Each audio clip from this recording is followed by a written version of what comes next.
నమస్తే. శ్రీమద్ రామాయణము శ్రీ వాల్మీకి మహర్షి విరచిత శ్రీమద్ రామాయణంలోని సుందరకాండము మీద నేను చేస్తున్న రీసెర్చ్‌లో భాగంగా ఈ వీడియో సిరీస్ చేయడం జరుగుతోంది. ఒక్కొక్క వీడియో 3 నిమిషాలు ఉండేటట్టుగా ఏదైనా ఒక శ్లోకం, అది కూడా సీక్వెన్షియల్ ఆర్డర్‌లో చేయడానికి ప్రయత్నము. ఈ పుస్తకము గీతా ప్రెస్ గోరఖ్పూర్ వారిది.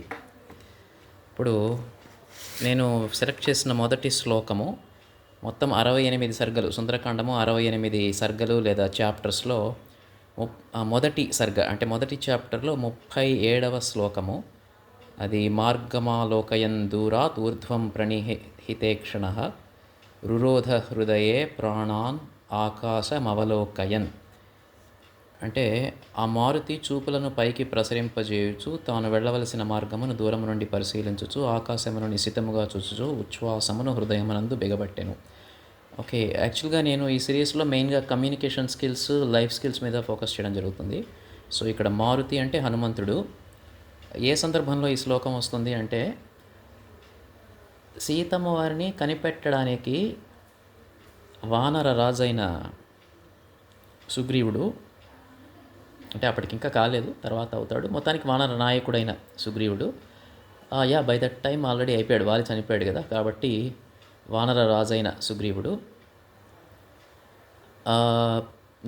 అన్ని దిక్కులకు వానరులను పంపించాడు. ఒక దిక్కుకు ప్రత్యేకించి దక్షిణం దిక్కుకు, ఏ దక్షిణ దిక్కు అయితే సీతాదేవి ఉండే అవకాశం ఎక్కువగా ఉన్నదో ఆ దక్షిణం దిక్కుకు అంగదుడు అనే వానరుడు, వాలి కొడుకు, అతని నాయకత్వంలో, అతని బృందంలో హనుమంతుడు కూడా ఉన్నాడు. ఆ హనుమంతుడినే మనము మారుతము, గాలి వాయుదేవుని కొడుకు గనక మారుతి అని కూడా అంటాము. సో ఈ మారుతి ఏ సందర్భంలో ఉన్నాడు ఇక్కడ అంటే, తను ఇక సముద్రం లంఘించాలి, దాటాలి, ఎగరాలి, సముద్రాన్ని ఎగురుతూ సముద్రాన్ని దాటాలి. సో అలాంటప్పుడు ఏం చేస్తున్నాడు ఇక్కడ అంటే, వెళ్ళవలసిన మార్గమును పరిశీలిస్తున్నాడు. అంటే ఇక్కడ మనం గ్రహించాల్సింది ఏంటంటే, మనం ఏదైనా ఒక పని అనుకున్నప్పుడు ఏదో నెక్స్ట్ స్టెప్ వరకు ఆలోచించి వదిలేయకుండా end to end, beginning to end, plan A, plan B ఇలా చేస్తే బాగుంటుంది. ఫర్ ఎగ్జాంపుల్ నా లైఫ్లో ఇంటర్మీడియట్ తర్వాత నాకు సిఏ ఫౌండేషన్ దారిలో వెళ్ళాలా, చార్టర్డ్ అకౌంటెన్సీ దారిలో వెళ్ళాలా, లేదా సైన్సెస్లో వెళ్ళాలా అని నిర్ణయించుకోవడానికి 24 గంటల సమయం ఇచ్చారు మా వాళ్ళు. ఆ 24 గంటల్లో నేనేం చేయాలి, ఒక చార్టర్డ్ అకౌంటెంట్ అవ్వాలంటే ఏం చేయాలి, చార్టర్డ్ అకౌంటెంట్ ఏం చేస్తాడు, ఆ పనిలో ఉండే సాధక బాధకాలు ఏంది, లేదా సైన్సెస్లో సాధక బాధకాలు ఏంది, అది తెలుసుకోవడానికి నేను వాడాల్సింది బదులు ఆ సమయాన్ని నేను పెద్దగా అసలు విషయానికి వాడకుండా ఏదో ఎమోషనల్గా డెసిషన్ తీసేసుకున్నాను అనమాట.